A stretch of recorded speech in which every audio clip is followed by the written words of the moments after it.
Café and Networking, the podcast to connect and promote entrepreneurs and business experts. I'm Tom Reaoch, an American known as the King of Networking, connecting people and speaking from my studio in Campinas, São Paulo, Brazil.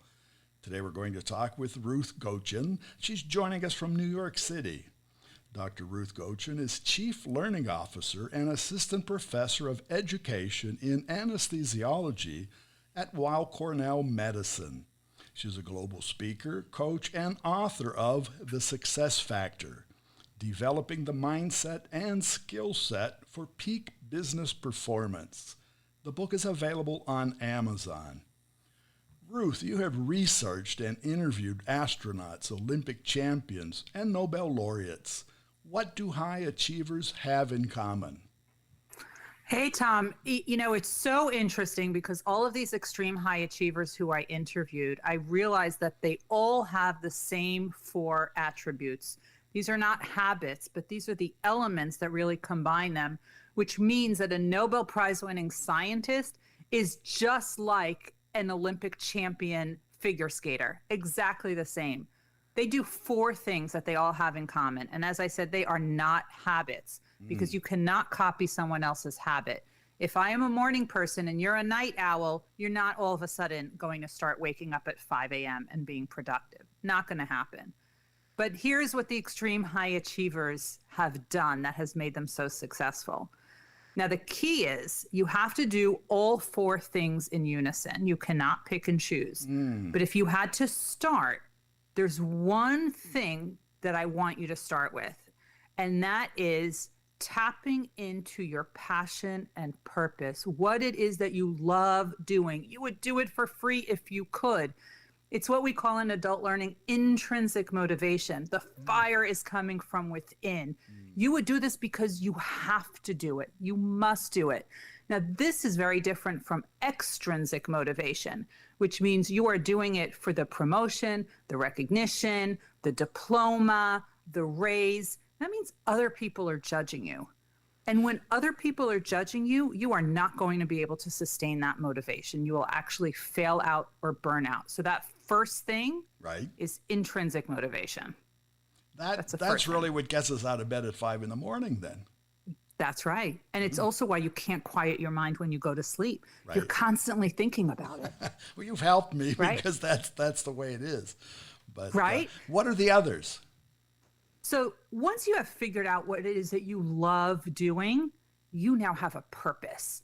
And when you have a purpose, you are going to outwork everyone. And I don't mean working 20-hour days. I mean being productive with the minutes and the hours that you are working. You get into what we call a state of flow, which is this hyper-focused, laser focus on your work where time just melts away. You are so focused, you're not tired, you're not hungry, you're not thirsty, you don't need to go to the bathroom. You are hyper-focused on what it is that you are doing. And because of that, you have the work ethic, the perseverance, the grit, whatever one of those words you wish to use to get the job done, because you're doing it for yourself, right? Not for other people who will judge you. And that's our comes food, from right? within. It was a food for thought. That's it. That's it. That's it. And to that brings us to learning. Well, before the learning, we actually have to have a very strong foundation, which we are constantly reinforcing. So just because you win an Olympic medal, you win the Nobel, you went to space, doesn't mean doesn't mean that you stop doing the core elements, the basic skills and drills that got you there. So for example, Neil Katyal is now arguing his 45th case before the United States Supreme Court, Supreme Court of the United States. What he does before every case, he's one of the people I interviewed in my book, The Success Factor, is he has what's called Moot Courts, where he practices. And on the first case, he did 15 of them. But guess what? On case 45, he may not be doing 15, he may be doing 5, but he's still doing them. Right. He's still doing the Moot Courts. He still prepares a binder with every possible question he might get asked and the answer. Did that on case 1, does that at case 45. The athletes, the same drills that the Olympians are doing are the same ones you'd see in a junior high gym. It doesn't stop. It doesn't stop. You've answered a question that I have. Because the same thing. You're a speaker. I'm a speaker. And I found myself really talking to myself. And even before a speech or podcasting, before an interview like we're doing right now, I think that through. I'm talking to myself about what I hope would be the questions and the answers, but also eventual things that may pop up. That's right. That what I'm not prepared for, maybe even my guest like you're obviously prepared, but what happens is what happens. You know, this is real life. This is real time. This is what we're doing. And, you know, you've been doing this for a long time, but you're still doing this. You still have that mental practice where you're doing that. You don't say, oh, I've done radio programs and podcasts. I don't need to prepare anymore. Of course you prepare. Really? What I found is you have to prepare. You're never prepared. You're think you're prepared enough. But I think because the world has changed so much. The world changes what I say. That we'll be finished in a couple minutes. And when we're finished, we'll find out that something's different in the world. That's from right. 15 minutes ago. And that's the way it is. That's right. And that's why I say success is a moving target. Right.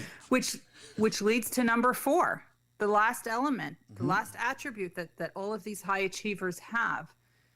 You heard that Warren Buffett and Bill Gates and Mark Cuban, they read 3 to 8 hours a day. That is not what made them billionaires. Right. What made them billionaires was that they were open to new knowledge. They were consuming new information. For them, it's reading for 3 to 8 hours a day. And that might work for you. You like books or articles or blogs. But maybe you like to consume new knowledge by listening to podcasts. Hopefully, I'm providing helpful information here. Maybe you prefer videos. There's a whole generation now that they prefer learning through videos. Right.